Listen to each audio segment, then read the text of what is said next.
University మంచి భవిష్యత్తు కోసం తెలుగు విద్యార్థులు ఇష్టపడే యూనివర్సిటీ. కాల్ 9059052378 9059052379.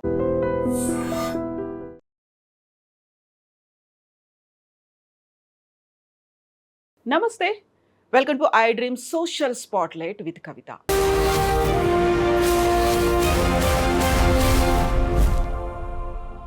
గతంలో భార్యాబాధిత సంఘాలు 498A మిస్యూజ్ అవుతోంది అన్నప్పుడు ఒక రకమైనటువంటి భావన, చిన్న చూపు సమాజంలో కనిపించేది. ఇప్పుడు మెన్స్ కమిషన్ కావాలి, షీ టీమ్స్ లాగే హీ టీమ్స్ కూడా ఉండాలి అనేటువంటి డిమాండ్ విపరీతంగా రోజు రోజుకు పెరిగిపోతుంది. అందుకు తగ్గట్టుగా గళాలు కూడా వినిపిస్తున్నాయి. అయితే ఎందుకని ఇలాంటి పరిస్థితి ఏర్పడింది? సమాజం ఏం ఆలోచిస్తుంది? మనతో పాటుగా ఉన్నారు men's rights activist RJ Shekhar Bhasha. Shekhar గారు నమస్కారం అండి. సో ఇంతకు ముందు అయితే యూజువల్గా ఉండే ఒక ఫీల్ సమాజంలో, పురుషులు అనగానే వాళ్ళకి చాలా పవర్ ఉంటుంది, మాస్కులినిటీ ఉంటుంది, వాళ్ళని బాధితులుగా ఎవరైనా చేస్తారు అంటే ఉమెనే బాధితులు అవుతారు. అలా ఎలా అవుతుంది కాదు అనుకునేవాళ్ళు. ఈ మధ్యన పెరుగుతున్నటువంటి ట్రెండ్ చూస్తున్నప్పుడు మీరు మెన్స్ కమిషన్ కావాలన్నారు, హీ టీమ్స్ కావాలని పోరాడుతున్నారు. రెస్పాన్స్ ఎలా వస్తుంది సమాజం నుంచి? ఎక్సలెంట్గా వస్తుందమ్మా. మనకి మీరు గమనిస్తే నిన్న మేము చేస్తున్న he teams or men's commissions కోసం పోరాటంలో ఎక్కువ మంది మనకి లాయర్స్, అలాగే రిటైర్డ్ కొంతమంది పోలీస్ ఆఫీసర్స్ అండ్ అలాగే పబ్లిక్ ప్రాసిక్యూటర్గా చేసిన ఆయన కూడా. సో ఇలా చాలామంది రావడం జరిగింది, అంటే ఎక్స్గా ఇంతకుముందు చేసిన వాళ్ళు. సో వాళ్ళు చూస్తున్నారు ఆన్ ఫీల్డ్ ఎలా ఉంది పరిస్థితి అని చెప్పి. అంతేందుకు మా సుప్రీంకోర్టు రీసెంట్గా 498A మిస్యూజ్ అవుతుందని నాట్ టు అరెస్ట్ అనేది కూడా జారీ చేయడం జరిగింది. సో ఎన్ని మిస్యూజెస్ అవుతున్నాయి అనే స్టాటిస్టిక్స్ తీస్తే 100కి 99 కేసులు మిస్యూజ్ అవుతున్నాయి. సో అంటే దీన్ని ఒక వెపనైజ్ చేసి వాడుతున్నారు అనేది క్లియర్ కట్గా అర్థమైపోయింది. కానీ తీయడం అనేది కోర్టు చేతిలోనో లేకపోతే పోలీసుల చేతిలోనో లేదు. వీళ్ళు నిమిత్త మాత్రులు, చట్టం ఏం చెప్తే వీళ్ళు అవి చేయాలి.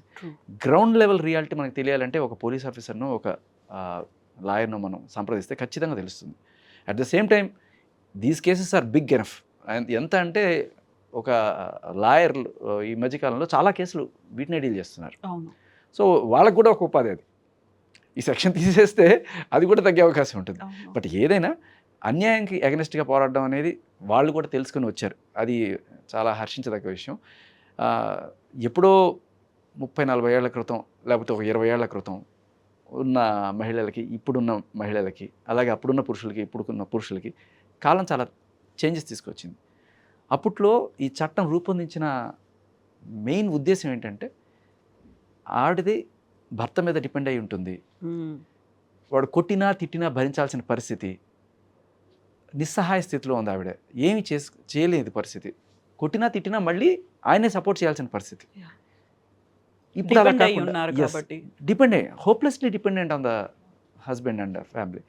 సో అలాంటి టైంలో తిట్టినా కొట్టించుకోవాలి, ఏం చేసినా పడాలి అనే దుస్థితి నుంచి ఇవాళ తన సొంతంగా తన కాళ్ళ మీద నిలబడగలిగి ఉద్యోగాలు చేస్తున్నారు, బిజినెస్లు చేస్తున్నారు. అట్ ద సేమ్ టైం ఆ గ్యాప్ ఇంకా ఉంది. కానీ ఇప్పుడు నేను చెప్తున్న బాధితులు ఎవరైతే ఉన్నారో మగవాళ్ళు, ఇలా బాగా వెల్ ఎడ్యుకేటెడ్గా ఉండో లేకపోతే అన్నీ తెలిసి వాళ్ళ కాళ్ళ మీద వాళ్ళకి నిలబడగలిగిన శక్తి ఉండి కూడా భరణాలు డిమాండ్ చేయడము, లేకపోతే మీరు చూశారు ఒక ఆవిడ ఈజీ మనీ అని చెప్పి తెలుసుకొని 7 మందినో 8 మందినో పెళ్లి చేసుకుంది. పెళ్లి చేసుకోవడం 498 పెట్టడం, 50 లక్షలు 30 లక్షల సెటిల్మెంట్ చేసుకోవడం, ఒక 2 ఏళ్లలో 7 మంది దగ్గర నుంచి దాదాపు 3 కోట్లు వసూలు చేసింది ఆవిడ. So it has become a weapon.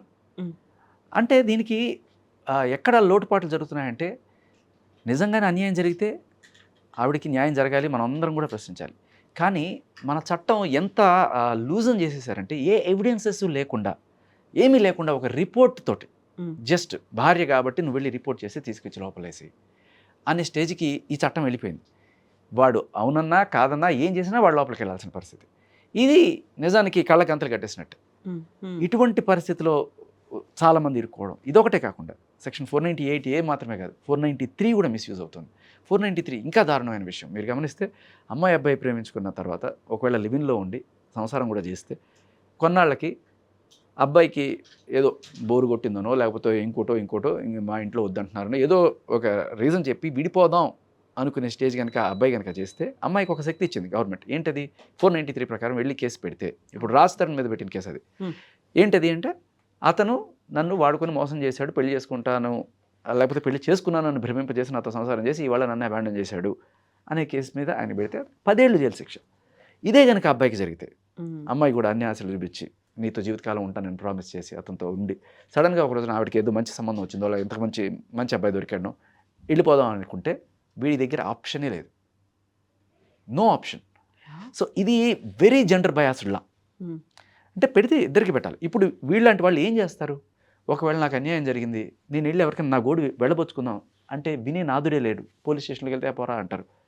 అదే మహిళ వెళ్ళి అడిగితే ముందు వెనక చూడకుండా కేసులు పెట్టే పరిస్థితి. వీళ్ళు వెళ్ళి మొత్తం సాక్ష్యాలన్నీ చూపించినా కూడా ఇంకా చూద్దాం, ఇంకా లీగల్ ఒపీనియన్ పంపిద్దాం, ఇలా తాత్సారం చేస్తుంటారు.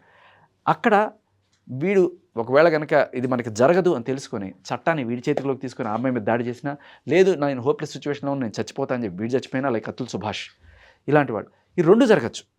దీనికి కారణం ఏంటంటే ఒక సిస్టమ్ లేదు. మగాడి గోడు వినడానికి ఒక సిస్టమ్.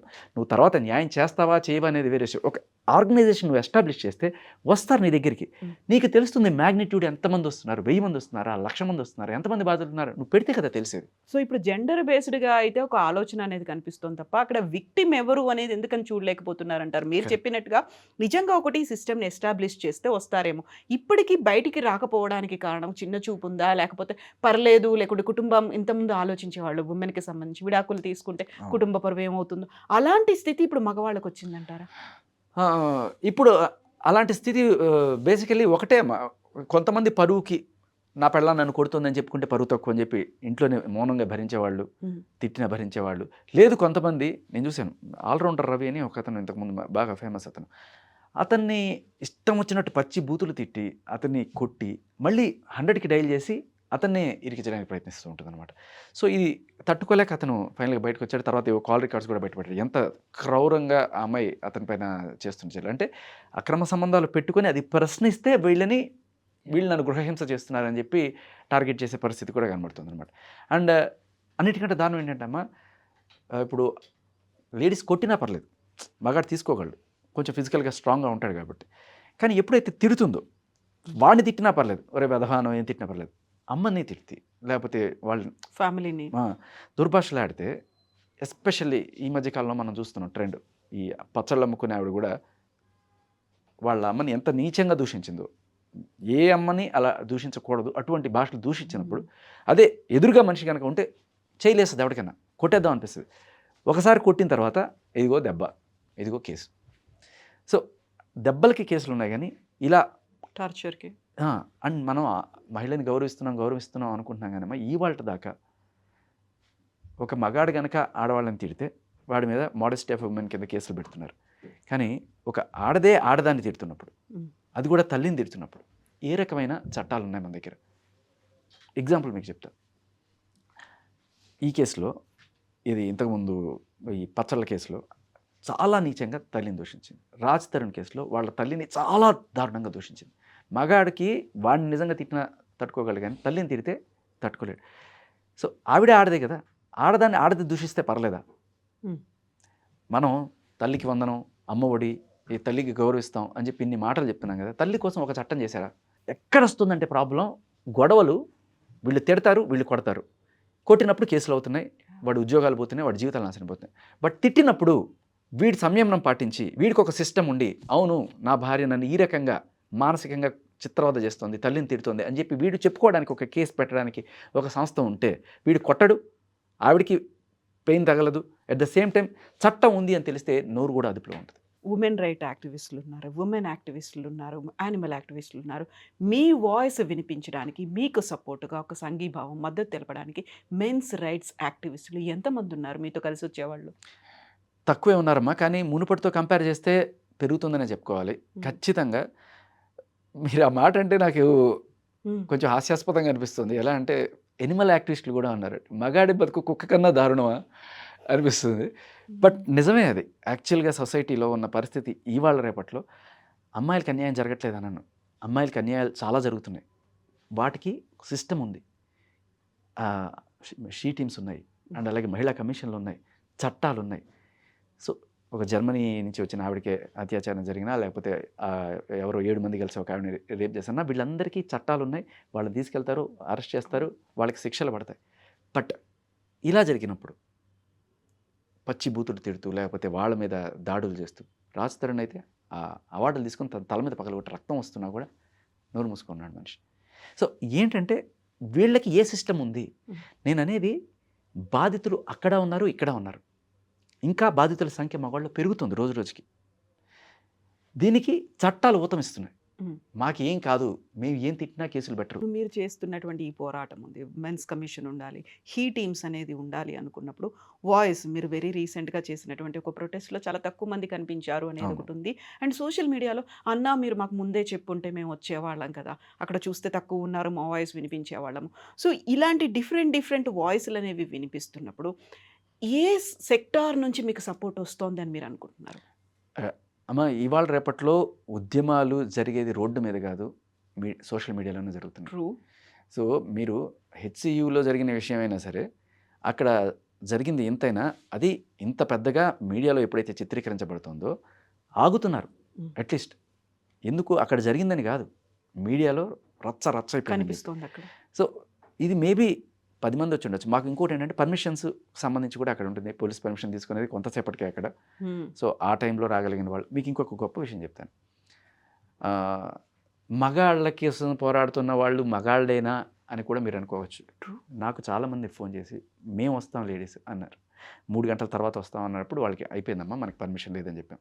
సో మీకు తెలియని విషయం ఏంటంటే, ఇప్పుడు ఒక ఆవిడ తల్లిని తిట్టినప్పుడు ఒక తల్లి, ఒక చెల్లిని తిట్టినప్పుడు ఒక తల్లి, ఒక 498 పెట్టినప్పుడు ఒక తల్లి చెల్లి వీళ్ళందరూ కూడా బాధితులే. అంతెందుకమ్మా, భార్యలు కూడా బాధింపబడుతున్నారు. ఇప్పుడు జానీ మాస్టర్ లాంటి కేసులు తీసుకుంటున్నప్పుడు ఆయన మేబీ తప్పు చేశాడా లేదా అనేది వేరే విషయం. బాధింపబడింది ఎవరు అక్కడ? ఒక సంబంధం అక్రమమో సక్రమమో వాళ్ళది ఏదో జరిగింది. సరే, సుప్రీంకోర్టు కూడా అక్రమ సంబంధాలకు ఏ రకమైన ఏది లేదని చెప్పిన దేవంలో చెలరైపోతున్నారా, లేకపోతే సరే ఆయన మతం ఆయనకి సమ్మతిస్తుందని చెప్పి ఇంకో పెళ్లి కూడా చేసుకుని, బట్ ఇక్కడ వాళ్ళ వైఫ్ కదా. సో ఈవిడికి జరిగే న్యాయం ఏది? ఇట్లా ఒక ఆవిడ వచ్చి నా భర్తను కొంగును కట్టేసుకొని పోతుంది, నా భర్తను నాకు ఇప్పించండి, నా భర్తకు అన్యాయం జరుగు, లేకపోతే భర్త కోసం నేను నిలబడాలనుకుంటున్నాను అనే ఆడవాళ్ళు ఉన్నారు, తమ్ముడు కోసం నిలబడాలనుకునే ఆడవాళ్ళు ఉన్నారు, ఇలా కొడుకు కోసం నిలబడాలనుకో. ఒక్క వైఫ్కి అగనెస్ట్గా ఇంతమంది ఉన్నారు. WPS అంటే చాలామంది ఉమెన్ పోలీస్ స్టేషన్ అనుకుంటారమ్మా, అది ఉమెన్ పోలీస్ స్టేషన్ కాదట, వైఫ్ పోలీస్ స్టేషన్. మీరు గమనించండి, కేసెస్ అన్నీ కూడా వైఫే రిజిస్టర్ చేస్తుంది. ఒక తల్లి వెళ్ళి నాకు ఇలా నన్ను పచ్చి బూతులు తిట్టిందండి ఈవిడే అని చెప్పి ఏ ఉమెన్ పోలీస్ స్టేషన్లో కేసు పెట్టగలరు చెప్పండి? సో శేఖర్ గారు, ఇప్పుడు ఈ ఉద్యమాలు జరుగుతున్నాయన్నీ కూడా హైదరాబాద్లో మొన్న ఇందిరా పార్క్ దగ్గర జరిగింది, లేకపోతే ఏదో సోషల్ మీడియాలో వేదికగా అవుతున్నాయి, గల్లీ స్థాయిలో అవుతున్నాయి అనుకున్నప్పుడు దేశవ్యాప్తంగా రావాల్సినటువంటి ఒక ఉద్యమం అనేది నిజంగా ఆ రూపు సంతరించుకుందా? What about other states? అక్కడ ఉన్నటువంటి వాయిస్ ఎలా ఉంది అసలు? అమ్మ, ఇది గల్లీ నుంచి ఢిల్లీకి వెళ్ళబోతుంది అతి త్వరలోనే. ఇది నిజం, పచ్చి నిజం. ఈ ఏప్రిల్ 19వ తేదీన దేశవ్యాప్తంగా ఉన్న ఈ యాక్టివిస్టులు అందరూ కూడా అక్కడికి వెళ్ళి ధర్నా చేయబోతున్నారు. సో ఇది నిజంగా చెప్పాలంటే అతుల్ సుభాష్ రగిల్చిన ఒక స్ఫూర్తి. పాపం అతను చనిపోయి కూడా నా ఒక్కడిదే కాదు, ఇలాంటి ఎంతోమంది చచ్చిపోతున్నారు. మీరు 2022 స్టాటిస్టిక్స్ మనకి అందుబాటులో ఉంది. దాదాపు 171,000 మంది మగవాళ్ళు సూసైడ్ చేసుకొని చచ్చిపోయారు. అందులో 80,000 మంది మ్యారీడ్ మెన్. అందులో మీకు ఎలా ఉంటాయంటే అమ్మా, బతకగలిగిన ధైర్యం ఇవన్నీ కూడా ఈజీగానే వస్తాయి. కానీ ఒక్క కేసు అలా పడగానే వీడికి ఏమవుతుందంటే, అమ్మో నా మీద కేసు పడింది, ఇప్పుడు నా ఉద్యోగం పోతుంది, నా పరువు పోతుంది, నా జీవితం ఏమైపోతుందని చెప్పి. రీసెంట్గా మన సికింద్రాబాద్లో ఒక అతను వాళ్ళ తల్లిదండ్రులతో సహా వాళ్ళ పెళ్ళం కేసు పెట్టిందని చెప్పి 498 పెట్టింది. ఇంకా నన్ను అరెస్ట్ చేస్తారని తెలుసుకుని పారిపోయి వచ్చాడు ఇక్కడికి. పారిపోయి వచ్చి అక్కడ హాస్పిటల్ లాడ్జ్లో 3 రోజులు ఉన్నాడు. 3వ రోజు ముగ్గురు ఏదో ఎంటనో ఏదో తాగేశారు. ఇంకా గాంధీ హాస్పిటల్ తీసుకుపోయారు. సో అంటే ధైర్యం చచ్చిపోతుంది, ఒక టార్చర్ అనేది స్టార్ట్ అవుతుంది. ఈ లీగల్ సిస్టంలో ఇంకా నా జీవితం అంతా కోర్టులు వీటి చుట్టూ తిరుగుతున్న ఇదంతా బతుకు, ఇలాంటి బతుకు వద్దు అని చెప్పి చచ్చిపోయే వాళ్ళే చాలామంది ఉన్నారు. జస్ట్ ఒక కేసు. ఇప్పుడు మగాడు పెట్టే ఇది ఏంటంటే, ఒకవేళ పెళ్ళాన్ని కొట్టుంటాడో తిట్టుంటాడో, లేకపోతే ఇప్పుడు ఆవిడ ఏదైనా సరే నోరు జారి వాళ్ళ అమ్మని తిట్టుంటుంది, వీడి చేయి చేసుకొని ఒకటి కొట్టుంటాడు. ఇటువంటి ఏదైనా జరుగుంటే మేబీ ఆ కొట్టిన గాయం వారానికి మానిపోవచ్చేమో, ఈ తిట్టిన దెబ్బ కూడా వీడు కాసేపు మర్చిపోవచ్చేమో. బట్ తర్వాత కేసు పెడితే మాత్రం వాడి జీవితం అంతా రూయిన్ అయిపోతుంది కదా. చాలా కేసులు మా లుకౌట్ నోటీసులు పెట్టి వాళ్ళు బయటకు పోకుండా, వాళ్ళకి పాస్పోర్ట్లు వీసాలు ఏమీ రాకుండా సాఫ్ట్వేర్ ఎంప్లాయీస్ చాలామంది ఎక్కడికి పోలేరు, చచ్చినట్టు వాడి కెరీర్ అంతా ఇక్కడ నాశనం అయిపోతుంది. సో ఇలా చాలా వరకు జస్ట్ అలా ఒక కేసు అంత ఈజీగా మంచినీళ్ళు తాగినట్టు పెట్టేయగలుగుతున్నారు, ఏ ఆధారాలు లేకుండా. అది మరీ దారుణమైన విషయం. సో సూసైడ్లు పెరిగిపోతున్నాయి. సూసైడ్లే కదమ్మా, మీరు గమనిస్తే చాలాసార్లు మనం పేపర్లో చదివినప్పుడు ప్రేమించుకున్న ఇద్దరు, ఆ అమ్మాయి సడన్గా ఏదో ఇది వచ్చి వాడి నుంచి విడిపోదాం అనుకునే టైంలో వీడి వెళ్ళి ఆ అమ్మాయి ముఖం మీద యాసిడ్ పోయడము, లేకపోతే ఆ అమ్మాయిని అడ్డగించడము, హింసించడం, ఇట్లాంటివి ఏవో చేశాడని చెప్పి మనకు వస్తుంటాయి. మనం ఇవంతా కూడా ఒక కోణంలో మాత్రమే చూస్తుంటాం. ఖచ్చితంగా వాడి చేష్టను సపోర్ట్ చేయండి, ఏది వాడు చేసింది తప్పే. కానీ వాడికి కూడా ఆ అమ్మాయి వదిలేసి వెళ్ళిపోయినప్పుడు చెప్పుకోవడానికి ఒక సిస్టమ్ ఉంటే వాడు అక్కడికే వెళ్తాడు కదా, ఆ అమ్మాయి మీద దాడి చేయకుండా. ఈ కోణంలో అదర్ సైడ్ అనేది ఉంది. ఈ కోణంలో ఎందుకు మనం అదేంటంటే, మీరు నిజంగానే అమ్మాయిల గురించి అంత కన్సర్న్ అయితే వాళ్ళనే ప్రొటెక్ట్ చేయండి అనుకుంటే, కనీసం చాలాసార్లు ఇవాళ రేపట్లో మగాళ్ళే కాదు ఆడవాళ్ళు కూడా ప్రేమించుకున్న కొన్నాళ్ళు బాగానే ఉంటుంది, తర్వాత ఏదో రకంగా ఎందుకు నచ్చదు, దానికి రీజన్స్ అనవసరం. ఏ రీజన్ అయినా కానీ ఆవిడికి డబ్బాసో లేకపోతే ఇంకోటి నచ్చాడో, అలాగే వీడికి నచ్చి ఏదో సరే ఒకనొక పర్టికులర్ టైంలో ఒకళ్ళు బ్రేకప్ అనుకున్నప్పుడు ఇంకొకళ్ళు బాధింపబడతారు, వాళ్ళు హార్ట్ బ్రేక్ అవుతుంది. అయినప్పుడు వాడి వాళ్ళని కొట్టేయడమో చంపేయడమో, ఇది మగాళ్ళు చేసే పని అయితే ఆడవాళ్ళు వీడి మీద కేసులు పెట్టి సాధించడము, ఇటువంటి ఏదో డబ్బులు సెటిల్ చేసుకోవడము, ఇటువంటివి జరుగుతున్నాయి.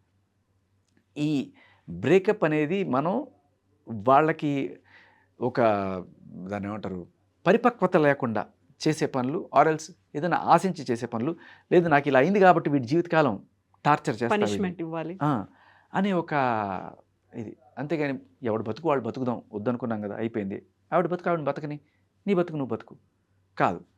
వీడు పోతే అట 493 పెట్టచ్చట, ఆవిడ పోతే వీడు మూసుకొని ఉండాలట. మరి ఇప్పుడు ఏం చేస్తున్నాడు, పోయి కొట్టడాలు తిట్టడాలు లేకపోతే యాసిడ్లు పోయేటట్టు అటు చేస్తున్నాడు. వీడికి కూడా ఒక సిస్టమ్ కల్పించండి, సింపుల్. వాడు వెళ్తాడు అక్కడికి, జరిగితే జరుగుతుంది. ఇప్పుడు 493 పెట్టిన చోట ప్రతి చోట ఆవిడ కేసు ఏం సక్సెస్ అవ్వట్లేదు, 99% వీగిపోతున్నాయి. కానీ కేసు పెట్టగలుగుతుంది అక్కడ, ఏదో ఆవిడకి ఒక సాటిస్ఫాక్షన్.